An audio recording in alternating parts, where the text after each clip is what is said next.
के सम्मेलन में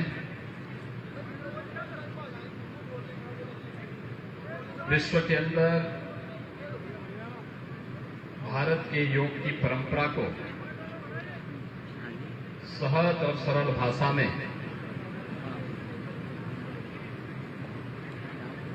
पहुंचाने वाले योग गुरु पूज्य स्वामी रामदेव जी महाराज, प्रदेश सरकार में मेरे सहयोगी मंत्रीगण श्री धर्मपाल सिंह जी, श्रीमती गुलाब देवी जी, श्री संजय गंगवार जी, पूर्व मंत्री और बागपत से लोकप्रिय सांसद डॉक्टर सत्यपाल सिंह जी, जिला पंचायत के अध्यक्ष डॉक्टर सैफाली सिंह जी, महापौर मुरादाबाद से विनोद कुमार अग्रवाल जी, माननीय विधायक रितेश गुप्ता जी, हरि सिंह ढिल्लों जी, सत्यपाल सैनी जी, जयपाल सिंह व्यस्त जी, गोपाल अंजान जी, पूर्व सांसद कुंवर सर्वेश सिंह जी, इस कार्यक्रम के आयोजक श्री ज्ञानेन्द्र गांधी जी, राजीव गुलाटी जी, ज्योतिष्ना गुलाटी जी, सुरेश जैन जी, सुरेश चंद आर्य जी, आचार्य पंकज जी, ओम प्रकाश जी और बड़ी संख्या में यहां पर उपस्थित प्रदेश के सभी 75 जनपदों से आए हुए सभी आर्यवीर भाइयों बहनों, मैं आप सबका आर्यवीर दल के गठन और इसके संस्थापक स्वामी नारायण स्वामी जी के इस पावन कर्मभूमि पर आप सबका मैं हृदय से अभिनंदन करता हूं।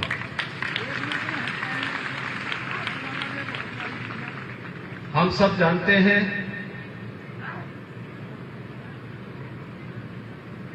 कि भारत के अंदर आजादी के आंदोलन को एक नई गति देने के लिए आर्य समाज की महत्वपूर्ण भूमिका को कोई नकार नहीं सकता।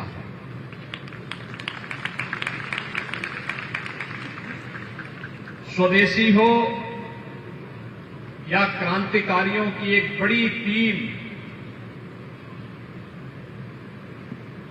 आजादी के आंदोलन के साथ नेतृत्व देने के लिए उस कालखंड में खड़ा करने में आर्य समाज ने बड़ी भूमिका का, सबसे बड़ी भूमिका का निर्वहन किया था।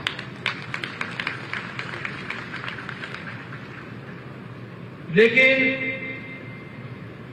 जो कुछ विसंगतियां थीं, उनका परिमार्जन करने के लिए जब स्वामी सरदानंद जी महाराज ने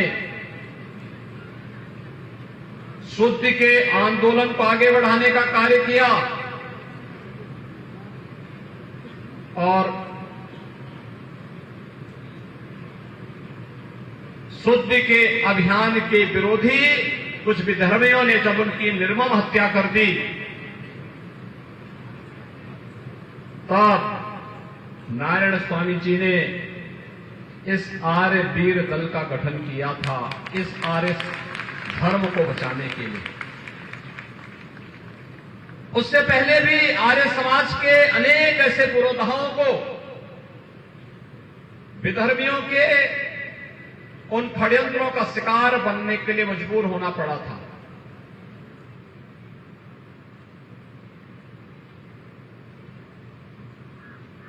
स्वामी सरदानंद जी ने शुद्ध के जिस यज्ञ को आगे बढ़ाया था, शुद्ध का यह यज्ञ जब आजादी के आंदोलन के साथ जुड़ता है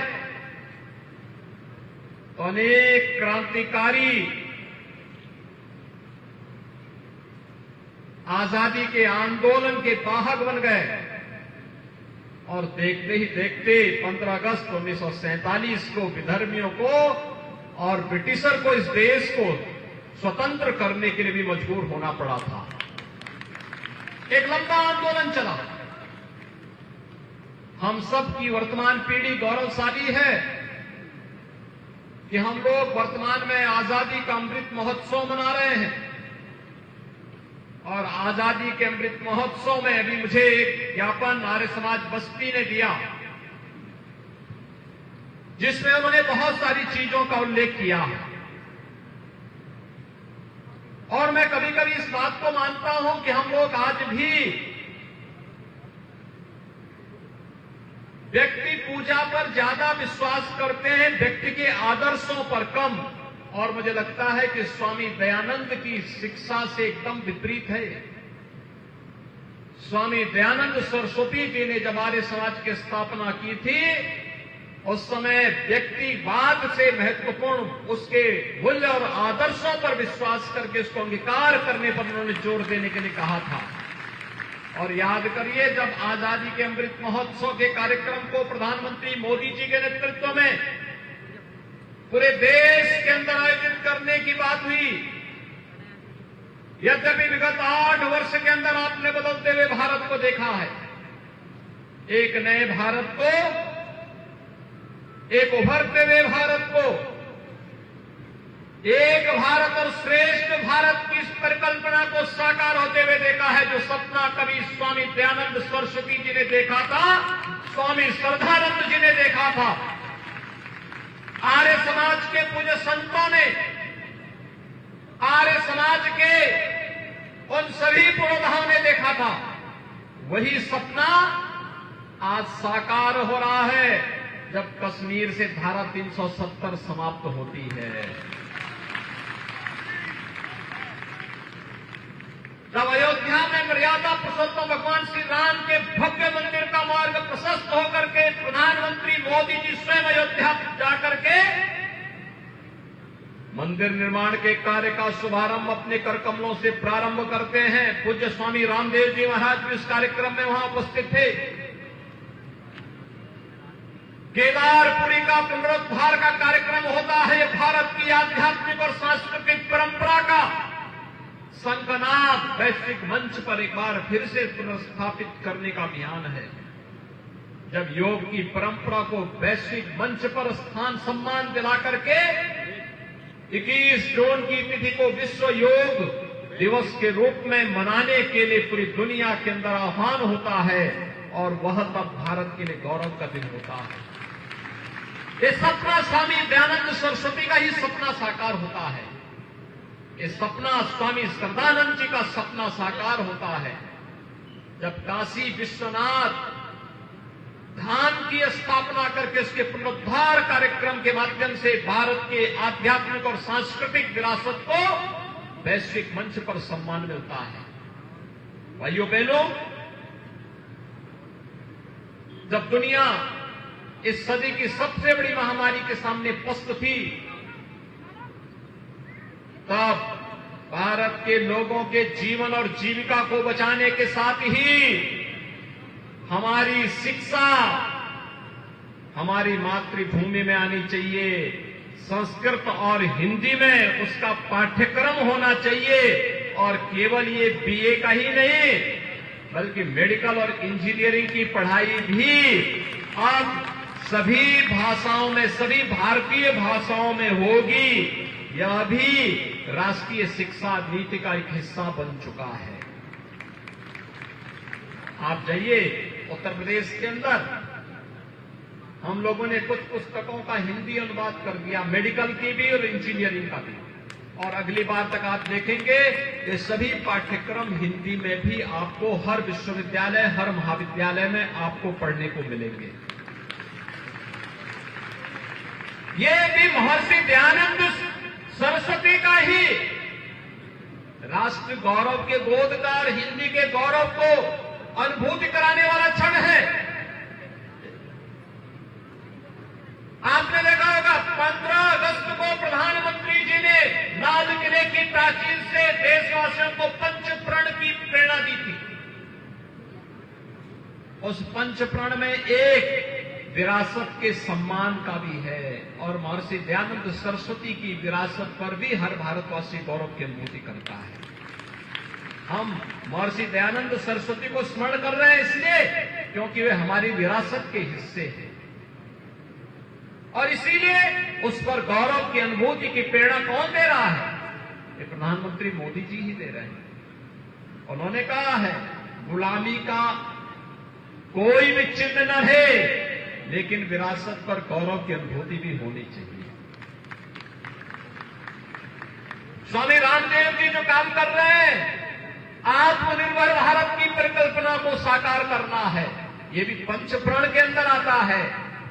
और स्वामी जी जब आयुर्वेद की दवाओं को और उत्पादों को भारतीय बाजार में प्रस्तुत करके विदेशी कंपनियों को चुनौती देते हैं तो यह भी आत्मगौरव की अनुभूति कराने वाला क्षण हम सबके सामने होता है। भाइयों बहनों, यही स्थिति आज यहां पर की जा रही है। आप सब देख रहे होंगे वर्तमान में हम लोग उत्तर प्रदेश के अंदर एक योजना चला रहे हैं, मुख्यमंत्री सामूहिक विवाह की योजना, बिना भेदभाव के। अगर शुद्धि का आंदोलन नहीं चला होता, विधवा विवाह, बाल विवाह को समाप्त करके और विधवा विवाह की अनुमति हिंदू समाज में नहीं होती, क्या इस प्रकार के आयोजन संभव हो पाते? आज हम लोग चला रहे हैं 2 लाख से अधिक सामूहिक विवाह के कार्यक्रम प्रदेश के अंदर संपन्न हो चुके हैं। 2 लाख जोड़ों का जन सहयोग से और सरकार के सहयोग से कृषि में स्वदेशी तकनीक उपयोग हो।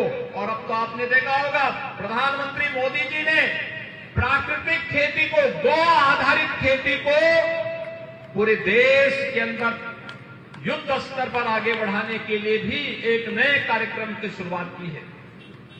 यूनियन बजट का हिस्सा इसको बना दिया है। अकेले उत्तर प्रदेश के अंदर हम लोग 1,10,000 हेक्टेयर खेती में हम लोगों ने प्राकृतिक खेती प्रारंभ कर दी है।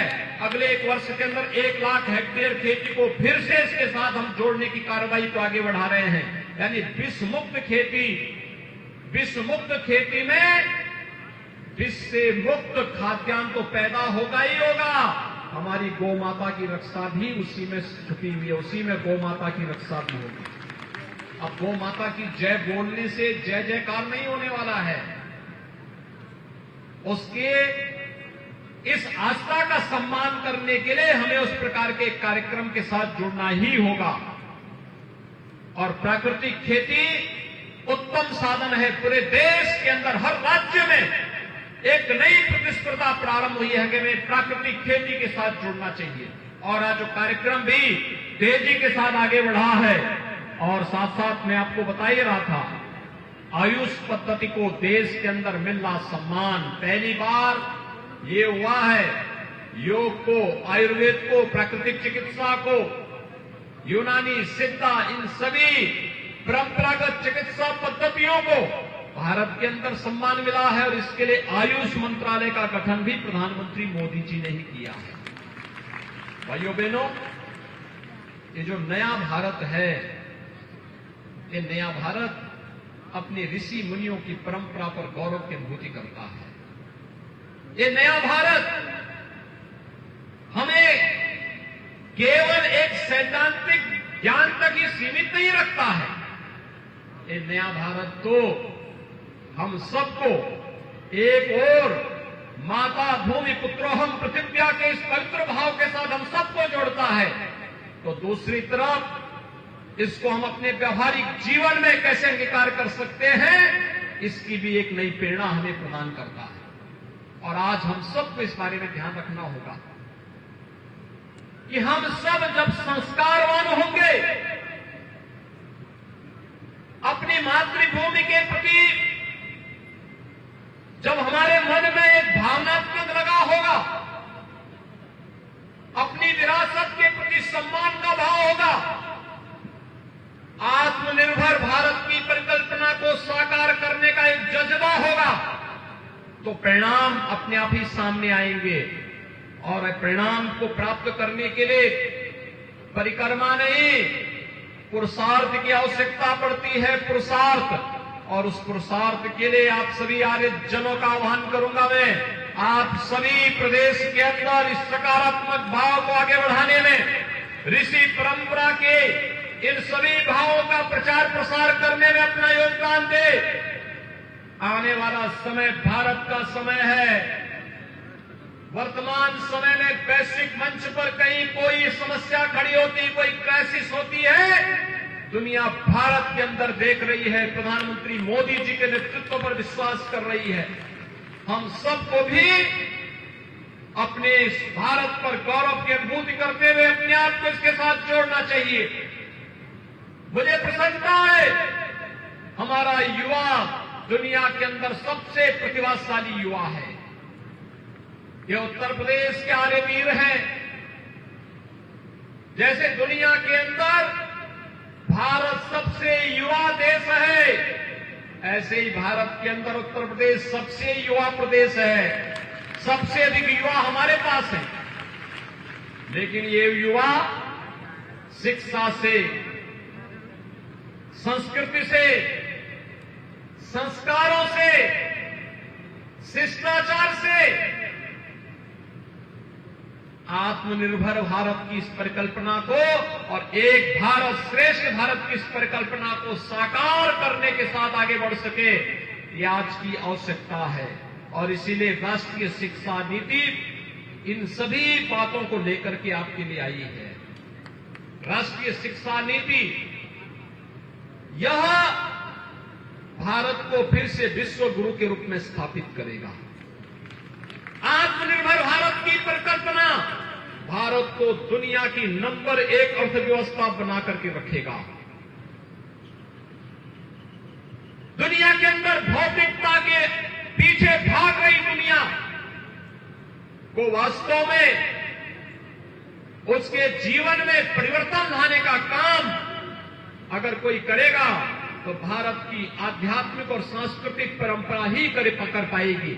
और इन सभी बातों को लेकर के, भारत की इस ऋषि परंपरा को लेकर के आप सभी आर्यजन बृहद स्तर पर आगे बढ़े। मेरी आप सबसे एक बात के लिए मैं आपसे आग्रह भी करूंगा, और वो आग्रह होगा, हमें सरकारों के कार्यक्रमों की जानकारी भी अपने पास रखनी चाहिए। क्योंकि जब हम जनता के साथ संवाद बनाने के लिए जाते हैं तो हमें सरकार के कार्यक्रमों की जानकारी भी देनी चाहिए। बड़े पैमाने पर हम बड़े समुदाय को अपने साथ जोड़ करके, जहां कहीं भी छूआछूत और अस्पृश्यता हो, जहां कहीं भी भेदभाव हो, जहां कहीं भी विधवा विवाह के खिलाफ कोई आवाज उठा रहा हो, बाल विवाह को लोग प्रश्रय दे रहे हो, बहु विवाह को कोई प्रश्रय दे रहे हो, जहां कहीं भी कोई सामाजिक विकृति जन्म ले रही हो, उस विकृति के खिलाफ हम सबको खड़े होकर के सामूहिक रूप से उस लड़ाई को लेकर के आगे बढ़ना ही होगा। जिस समय आप सब संकल्प लेंगे, एक बार फिर से महर्षि दयानंद सरस्वती जी के सपने को साकार करने वाला भारत आप सबको दिखाई देगा। इस विश्वास के साथ मैं आज के इस कार्यक्रम में आप सभी आर्यजनों को एक बार फिर से हृदय से इस कार्यक्रम के लिए बधाई देता हूं। आप सबका अभिनंदन करता हूं, विश्वास करता हूं हम सब मिलकर के महर्षि दयानंद सरस्वती जी के, महर्षि सरदानंद सरस्वती जी के सपनों का भारत बनाने के लिए प्रधानमंत्री मोदी जी के नेतृत्व में कार्य करेंगे। इस प्रतिबद्धता के साथ आप सबके इस आयोजन के प्रति मैं अपनी शुभकामनाएं देता हूं। धन्यवाद। जय हिंद। भारत